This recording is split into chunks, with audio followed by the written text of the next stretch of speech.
Salam saudara yang dikasihi Tuhan. Pada hari ini saya mau mengajak saudara membaca firman Tuhan di dalam kitab Kejadian 8 ayat yang ke-20 sampai 22. Hari ini kita berbicara tentang the power of worship.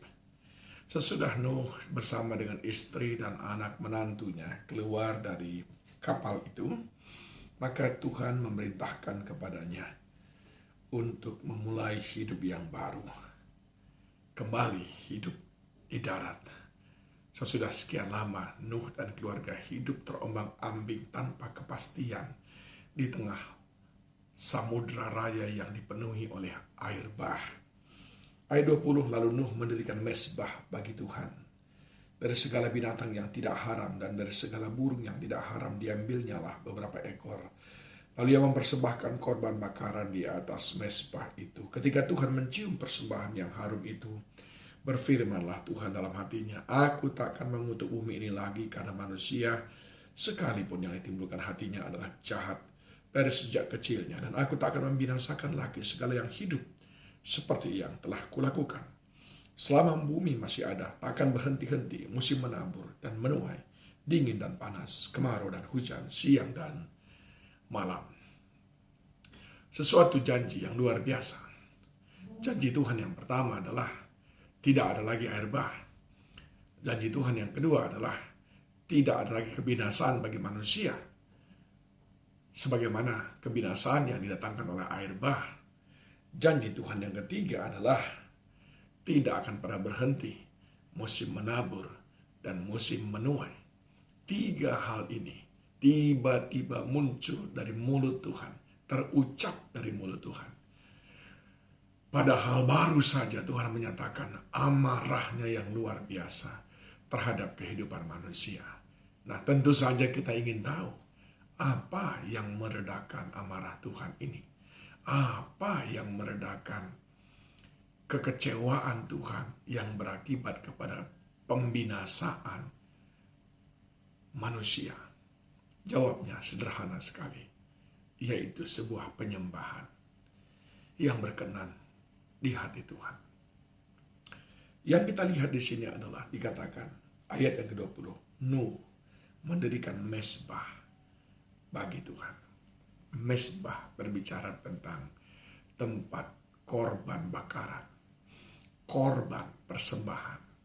Mezbah berbicara tentang ibadah orang-orang yang percaya. Saat Nuh beribadah, maka dia melembutkan hati Tuhan. Saat Nuh beribadah, maka dia bermohon kepada Tuhan.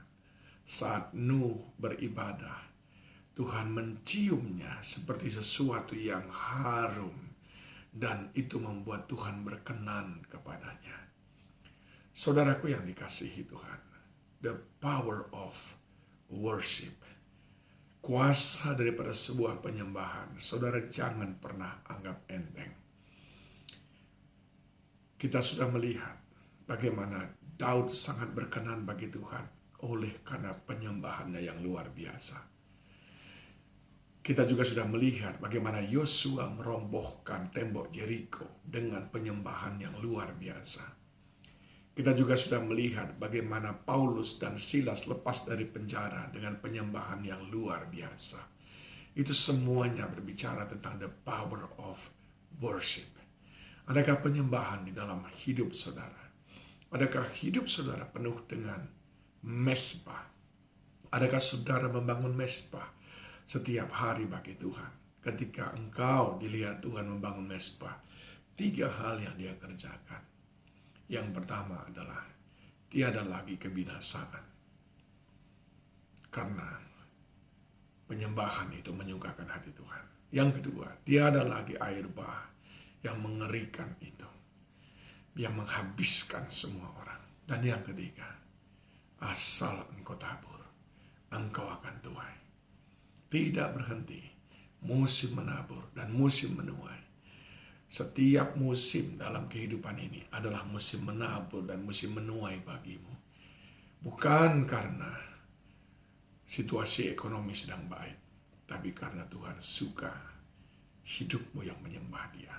Mari saudaraku, miliki hidup yang menyembah Tuhan, menyembah Dia dalam roh dan kebenaran, menyembah Dia lewat kehidupan kita sehari-hari, maka di sana tidak ada air bah yang mengerikan, tidak ada kehidupan yang bergelombang sedemikian luar biasa dan menakutkan, tidak ada kebinasaan, dan selalu ada berkat Tuhan lewat taburan yang selalu mendatangkan tuaian.